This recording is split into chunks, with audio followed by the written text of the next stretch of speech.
All right, guys, it is called the National Treasures series. And prior to this episode, we've only had a National Treasure on each episode.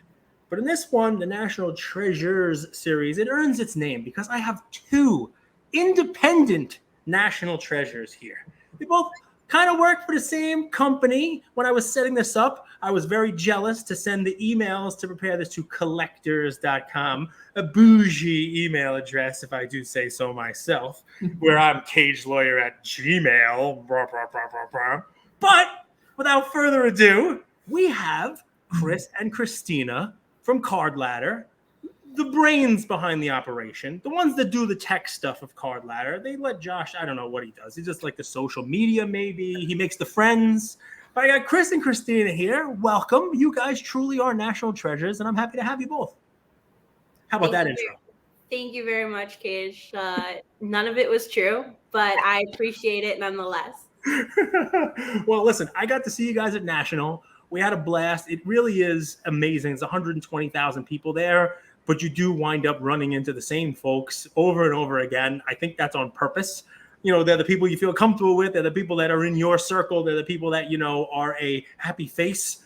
You know, when you just get told one of your cards may or may not be counterfeit, you got to run by Chris and be like, I got to tell you this. Please tell me everything's going to be okay. And he's like, yeah, just find that. Just go ahead and everything will be good. You'll be fine. You know, they calm you down a little bit. Your booth was kind of centrally located where if you wanted to like offer therapy to people who were overwhelmed by the massiveness of the show, you were able to. Did you find yourself kind of, you know, offering free therapy to anybody besides me? Yeah. Yeah. She's like, yeah. We had a situation with a collector friend of ours who thought he might have lost one of his most prized cards. Oh. And, a base Jokic. No. Much better card than that. And he was very concerned. He came over to our booth. You know, maybe he thought he might have left it there. And we talked through it. We reasoned through it. We decided together that he probably didn't even bring it with him. He probably left it at home. And guess what? He did leave it at home. And that story had a happy ending. It happens. So I'm going to give you guys credit. We'll get up to the flowers because that's the question, but I'll give you flowers. And here's why. Very specific reason why.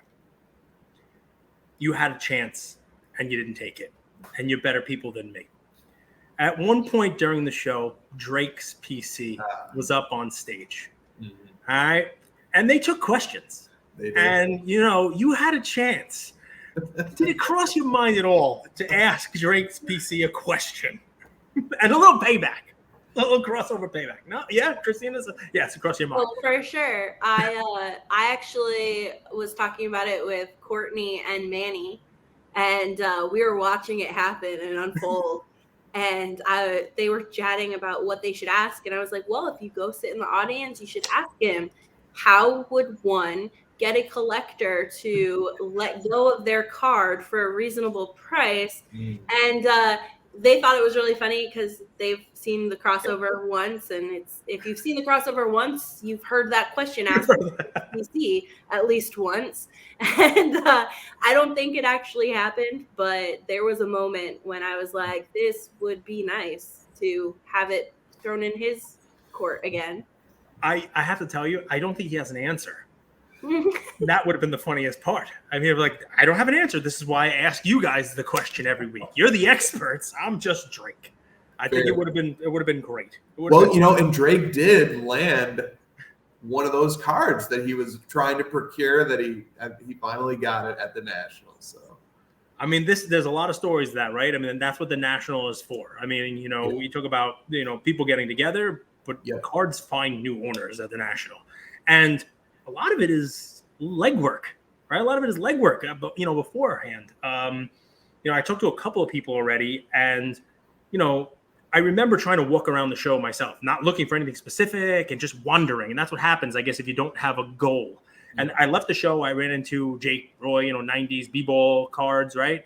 And he showed me his map and like how he circled booths ahead of time because those were kind of like spots where he thought might have pennies or cards that he would have liked. And I was marveled by it. It was like, I say, it's like watching a fisherman, right? Like they know the spots. They know, like, look, the rocks over there. That's where the catfish are gonna, whatever it is, right? So I thought that was amazing. Did you guys do any legwork? Do you have any deals ahead? No, you're just, Kristina's like, no legwork. I just walk the show and I find what I want and I buy it. No? Actually, I like when I walked to the show, I didn't find anything I wanted. But I have amazing friends in this hobby who, when they found things that they thought I would want, they let me know exactly where it was, or in the case of one card, picked it up for me to then have them paid back later. Yeah. So there's a fun, like, push and pull tug of war in the hobby about, like, it's about the cards, it's about the people, right? I mean, I'm not going to go as far as influencers who had never actually bought a card are valuable. I don't think they are, but there's a line of thinking that the national and collecting is about the community. Well, you just said it's both, right? You didn't find the cards yourself, but because you've built up friends in the hobby, because of the community that's there, they found cards for you. I hope they didn't pick them up and then charge you a premium. No. I have amazing friends. Yeah. I plan to do that when I find the Maxi Kleber green. Right, exactly. Well, Marino has a bounty on that card for a free trip to Miami. So. Wow. Yeah. All right. Is it with Marino? Because I don't know if I'd survive. No. Well, myself, I'd like that. But... It's you and one person. Yeah. Yeah, he would make me take it. Of your choosing. Yeah. How about you? Did you do any legwork? Yeah, well, that's nice. But I should have a bounty also. Anybody want a Tiger NFT hat? If you find the Maxi Kleber, you can have that. There we go. Yeah, hey now. It's totally coming up now. Yeah, there's more bounties. They're coming now. I opened a box. I opened a bunch of boxes. I did happen to pull a neon green, but I think it was Patty Mills. It wasn't Maxi Kleber. I don't even think it was the right year. But I did pull a neon green once. There's my story. That's my relevance. Chris, any prep, any legwork, or did you just, everybody knows if you have, a Jokic card, just go to my booth and I'm going to buy it. Like, you don't have to do legwork. People just, they come and find you. No, exactly. I mean, we had 4 cards find us during the National. 2 by Chad and Joy, which were, one was a Jokic Prism Gold, and of which now we own 11 of the 80 that have ever been made. And then one was a Luka Gold Vinyl, the first Luka Gold Vinyl we ever got. Both were found by Chad and presented to us, which was amazing. And found at the show? Found at the show. And then also a Maxi Kleber Gold Vinyl was found by our friend Mark. Day 1 of the show, right, Kristina? Yeah. And then South Park Cards found me at 2 a.m. or maybe around midnight on Thursday night at the trade night at Lowe's. He found a Jokic 1 of 1 for me, and messaged me, and he was like, "Hey, do you want this?" And I was like, "Yeah, I'm coming down." And he's like, "All right," and he got it. What do people find for you, Kristina?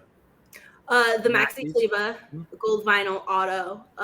Mark found that one for me. Shout out to Sweat 47. And then Chad and Joy found the Elite Dominators Luka Gold Vinyl also on Wednesday. Wednesday was a Gold Vinyl day. And shout out to Journer Sports Cards for hooking that up for me, telling me like where it was near them and that I would probably be interested. And then another one, shout out to Rodman and G on the Lucky Show. She was going through his PC at the Cardladder booth, the cards that he brought with him. And Rodman showed me a Essentials 2019 Platinum 1 of 1 of Luka. And he was like, "Kristina, you need to add this to your PC." And G and I quickly settled on a price and threw him his money and snatched that card right out of his PC box. So I'm going to ask this. I'll try to ask it in the most delicate way I can, because I've been called part of the hobby elite. Somebody compared me to Bill Gates, which is pretty stupid. But in any event, I'll ask this without trying to call you the hobby elite. How does it feel? How does it feel that you don't even have to leave your booth? Right? How does it feel that you have basically minions running around the show? They know what cards you want. They know what cards you're going to have in your PC, and they come and they present them to you, or at least test you and say, do you want this at this price? Here's the spin on that, Gage. Shoot. If the card has to be marched to our booth, it must not be that desired in the first place. All right, fair. You mean Maxi Kleber, out of fives, they're not being hunted by the masses? Dude, when Kristina told me that there was a Maxi Kleber in a display case at the National, I said, what have you started? So let's put it that way. Joker's cards, Jokic, I always say his name wrong. I'm an idiot. But his cards they're all-time highs. Like, I saw a purple sell recently. I saw a light blue sell recently. And to my surprise, because if anybody knows this, I do, the big guys get no love, right?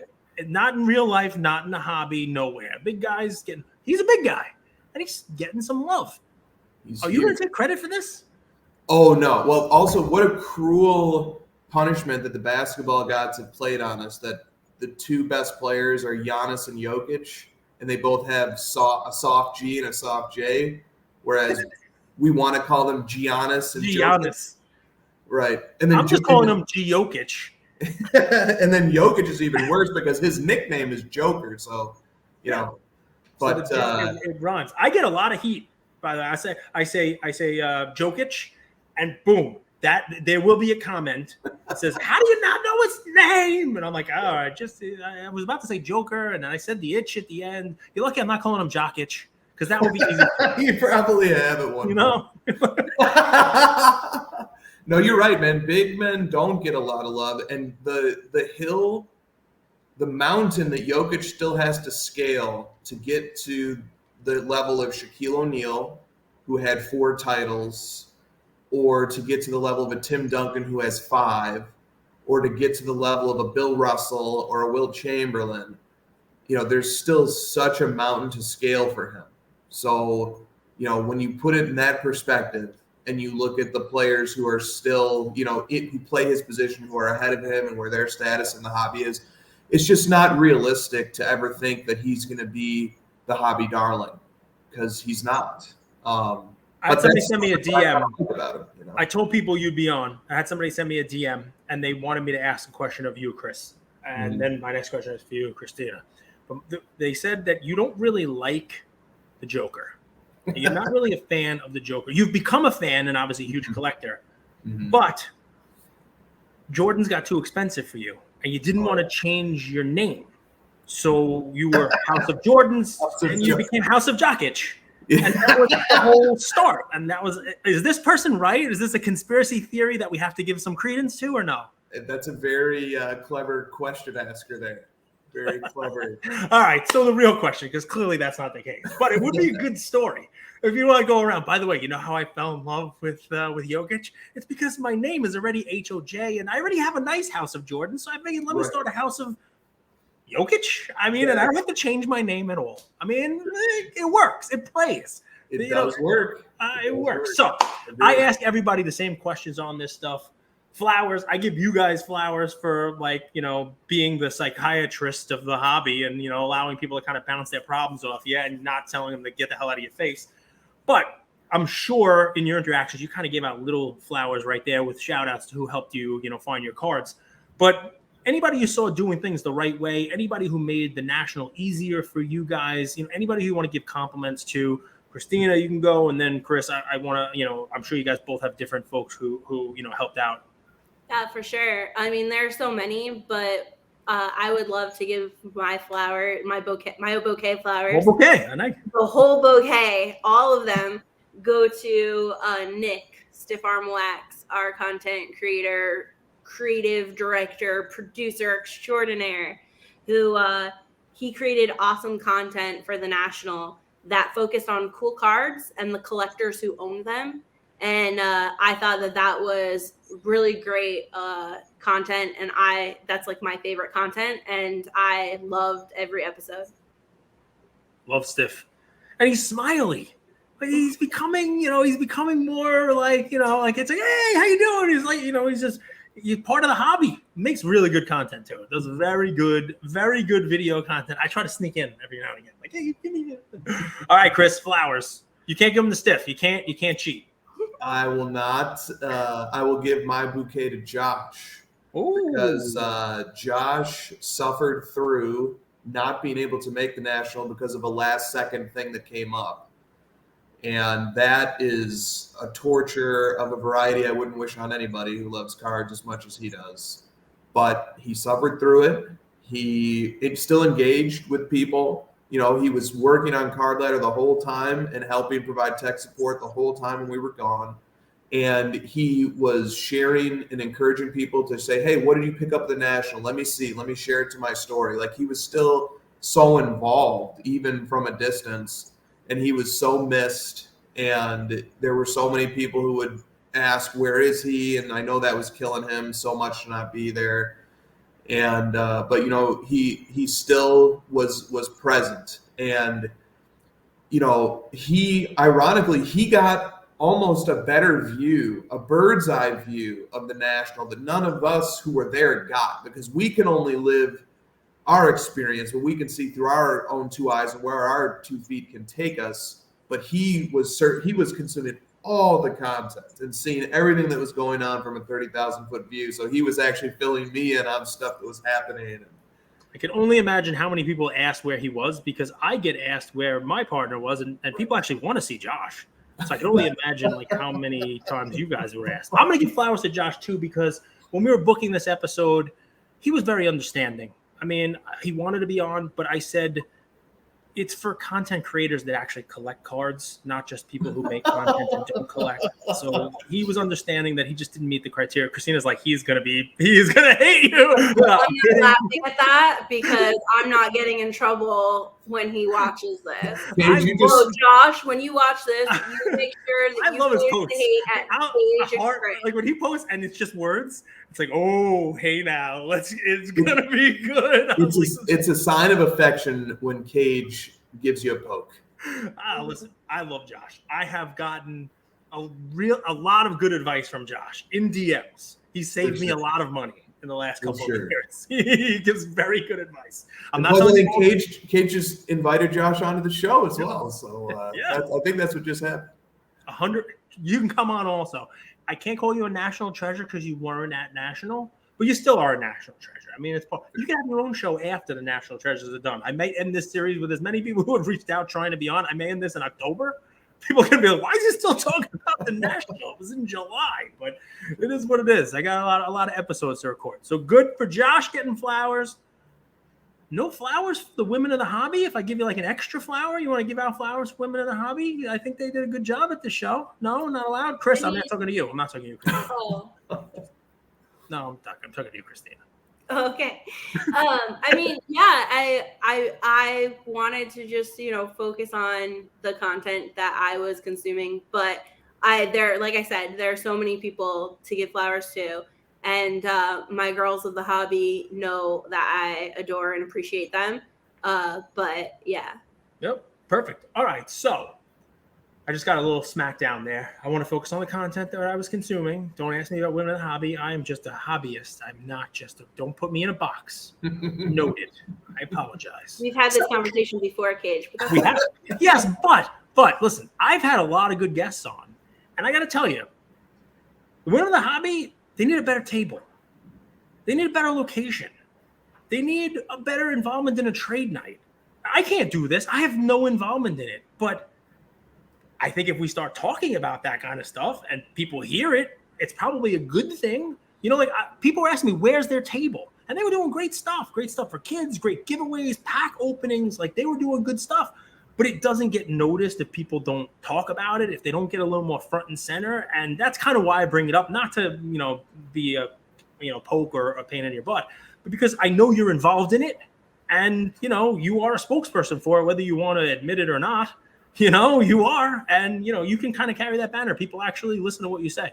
I will give more flowers to the Collectors PSA events team. who helped me organize and plan the Women Collectors Happy Hour that we held on Saturday. I thought that was a great event, and I appreciate everyone who attended. We had more than a few gentlemen attend as supporters and allies and get free drinks and free food. All right, well, that's why. There you go. The buzzword. But yeah, we had a great discussion, and it was great networking with everyone. And that team really goes above and beyond for their events, and I appreciate them and everyone who attended. All right, that's it. Enough flowers. Let's get to the bad stuff. What was done wrong? I'm just kidding. I'm allergic to flowers. So wow. I don't even like flowers. I mean, unfortunately, that means she likes diamonds. She has more expensive taste. She likes cards, which are probably also more money than flowers. Yeah. All right, so how many nationals has this been for you guys? How many have you been to? Third. Yep, three straight. The last three. The last three. All right.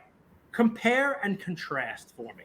What was something you liked about this one? Maybe something you didn't like. This was obviously bigger than the Atlantic City, than the last Chicago one. Is it too big?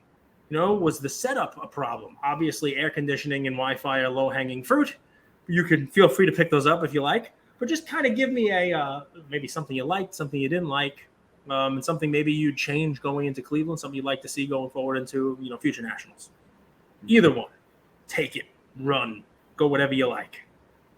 Kristina, should I go first, or would you like to go first? You should go first this time. First, yes. Well, first of all, I'd like to acknowledge Ray Schulte as a great planner, organizer, promoter, face, behind-the-scenes magician who makes so many things possible at the National, who does an amazing job. And I know Kristina would co-sign that 100%. She's somebody constantly reminding me of what a great job he does. And so that's first and foremost here.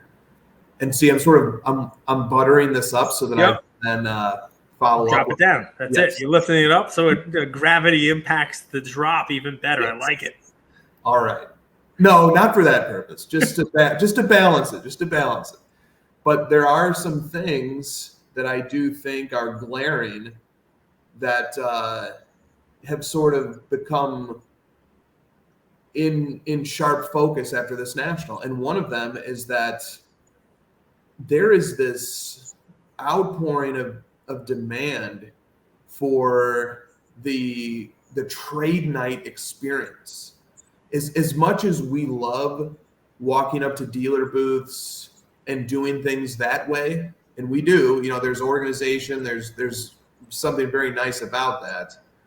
The fact of the matter is that you can't stop the people of this hobby from taking to the floor, opening up their pedal case, literally taking to the ground, sitting with their legs crossed, spreading out their cards, and just sort of creating this makeshift booth. But it's not a booth, it's like look, we stayed at a hotel that the police had to come to kick out the people who just wouldn't stop invading every nook and cranny of the lobby and the surrounding areas on the ground floor and just setting up shop and trading. I mean, we got one of our cards at the show. The story I was telling was by somebody being in a trade night downstairs in our hotel and a card just being on the floor. And I get a picture of a floor with a card on it. I mean, there's something there, Cage.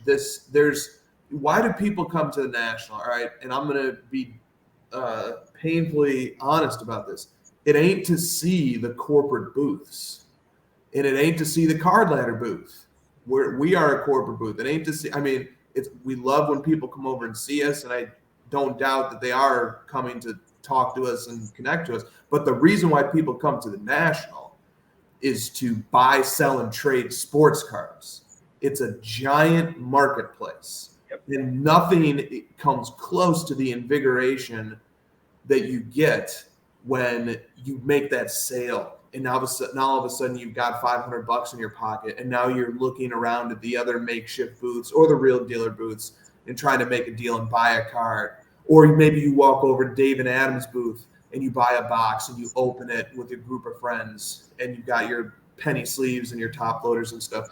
Or nothing matches the thrill of buying a card or trading for a card that you need for your PC and you found it and you go back and forth and it's so refreshing too in this era that where so many things are digital, where the older generations bemoan how the younger generations can't communicate. They can only know how to text message. Well, you know what? Come to a national and you're going to see teenagers and kids as well as adults doing all types of face-to-face, in-person, interpersonal communication, making deals.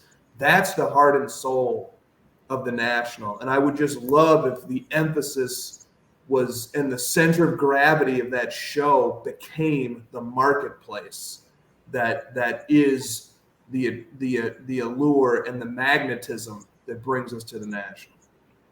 Preach. Love it. I was going to cut you off like 6 times there, but I mean, sorry. Good. Why would I? I mean, I felt like I was at church of cards, right? You know, I mean, so let me ask just a quick follow-up because we're giving Kristina a lot of time. Her answer is going to be great because she's going to perfect it. It's going to be fantastic. Yeah. But is that, when you say the marketplace, we talk about the trade nights and the focus there, is part of the reason that, I mean, obviously what we're saying there is that the corporate booths are sort of bloated and, you know, maybe some more room should be, you know, dedicated to, you know, the actual marketplace. Are you including the dealers in that, or is part of what you're saying sort of like a condemnation of the dealers? Because I posted a video of, you know, people right outside the show, like right outside the door in that main lobby where the escalator came down, and it's, you know, it's just people set up on the floor, not even at a trade night. This is like outside in the lobby of the show while the show is going on. And the comment section in that video is hilarious because I'm like, wow, the national, they'll find a way to do it. They'll find a way. But some comments like, wow, that's awesome. Some comments are like, what the hell are people doing sitting on the floor when there's dealers inside? Those dealers in there, they paid for their booth. That, you know, you really think you're going to find a better card on the floor, in the dirt, in the lobby than at the dealer? And I want to say, yeah. You know, look, your trade night, you know, wound up with a PC card for you guys. Sometimes there are better cards on the floor. But I also get what's being said there, right? And while the trade night's fun and while the, you know, let's call it person-to-person, peer-to-peer, you know, these deals, these trades, they're awesome. How do you also, you know, salvage the dealer tables? You know, the buy the stuff from, you know, the people who are there setting up, who have been there for a while. Do they need to change their game a little bit? Are we saying that, you know, they're part of what's good? Talk to me a little bit more about that. Like, do they need to bring themselves up, you know, and be more trading? Like, you know, that's what's fun. Do they need to, you know, impact their prices? Because I will tell you, and this is the longest question ever. In the beginning of the show, I walked around the tables and I said, what do you think? And everybody was mad because they were hot. They were sweaty. There was no air conditioning. They were set up in a weird spot. They were like, can you believe the carpet's here? Can you believe this thing is here? People aren't going to be able to find me. By Saturday, everybody I talked to was thrilled. They were going home with more money than they thought they were ever going to see at any show ever because it was retail. People were paying like crazy. So they're not going to change. They all left, you know, rich. So what do? You just add on trade nights? What's the fix? Well, I think you sketched multiple perspectives on the topic very well. So, and there isn't a one-size-fits-all solution because there are pros and cons to many different aspects of the national experience. Like the dealers themselves, they're very important to the national. They pay top dollar to have that table. That's how it's been done for many decades. You know, we don't need to fix something that isn't broken. Like that system seems to work well, and it's great that the dealers by the end of the show had a great experience. But they also have a legitimate grievance, which is like, we're paying for tables, but people are walking through a sea of makeshift tables that didn't cost anything to make just by walking through the lobby. That's a totally legitimate grievance. And it's something we're thinking about because I see it in the city all the time, Chris. It's unlicensed, unpermitted food trucks that sit outside in front of the restaurants. Yes. And you're like, no, the restaurant's like, get them out of here. But the lines are crazy because they're making a better taco than you. Well, Cage, that's such a good analogy because the people of this hobby, whether it's the Dallas card show, whether it's the Burbank card show, whether it's the grandfather of them all, the National, there is no denying the people of this hobby from setting up their trade nights anywhere, anytime. We call it a trade night, but it's not a night. There was no force outside of the police that will stop the people of this hobby from setting up shop on the ground if need be and buying, selling, and trading their way to sports card euphoria. There's just no and so you have to look at it and say, is this a better taco? Yeah. Are these people making a better taco?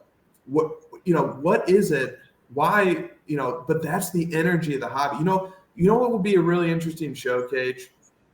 What if somebody rented a gigantic convention center, one similar to the one in Rosemont, but instead of having any booths or any predetermined dealers, you just set up 1,000 tables and 10,000 chairs, and nothing was pre-scripted, just empty tables and chairs.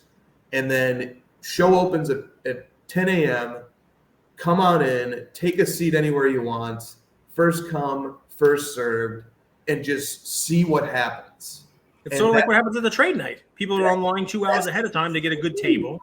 That's the trade night, but just do it on a bigger scale, because from what I heard, the lines to get into that trade night were enormous, and people were waiting a long time just to get in. I mean, at what point do we look at it and say, this is what the people are demanding? The people. I didn't even try. I think it was a mistake because I think people lined up for hours ahead of time to make sure that they were able to set their cards up, like you're saying, right? They wanted a good table. I mean, Renee from like Bargain Hunters from Storage Wars, he was like third online. He got online at like 4:00, like 3 hours before the thing even opened. And you're right. I walked back to the Hyatt, through the path, and the line was all the way back to the hotel. And that was just one part of the line. So I was like, forget it. We're never going to get in. But I think that line was because they hadn't let people in yet. And once they let people in, after 15, 20 minutes, people were able to get in. But the point still holds. The point is valid. Clearly, if there's that kind of a line, that kind of demand, there needs to be more of that. There needs to be, better access, more accessibility to that. And, it's something that I don't know how the Cleveland show can do it. I don't know, the next national. I will tell you, I remember the East Coast National at Hofstra. One time, the show was like 10 o'clock to 6 o'clock. And then they said, all right, 7 o'clock, we're going to have a trade night at the venue. You know what I mean? It wasn't in the same location. They opened up another room and kids came and the whole deal. I wonder if there's a way to do that, at the National. Trade night with your booths, trade night at your tables. Maybe the corporate, spots that aren't allowed to sell cards, maybe the corporate spots can engender some goodwill and open up that corporate area to a trade event. Put your cards out on the, in some of the corporate locations, right? The Zero Cool Stairs can be a makeshift little trade stuff. I mean, it was the same stairs. They just didn't have Zero Cool branding this year. But you know what I'm saying? I mean, like, there's got to be a way to do that and capture exactly what you're talking about, because I agree with you. We don't agree that often. Actually, we agree pretty often. But that's the lifeblood. Like, if you left the hobby, if you left Chicago with nothing other than watching that, you have to know you're in good hands in this hobby. You have to know your cards the right cards will probably be worth money down the road, because people are rabid over this. People love spending their time dealing with people. They love the community that's being built. They love making a deal.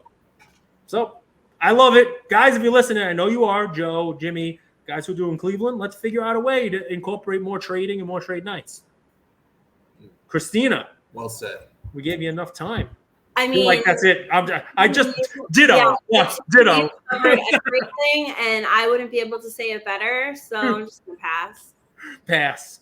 Listen, I've done this a few times. My big fix is when people plan for these shows, they don't realize how much garbage we generate with the wax and the boxes and the supplies and the wrappers and all this stuff. There was not a garbage pail that wasn't like triple overflowed like crazy. They think, oh, well, we only have this concession. We don't need them.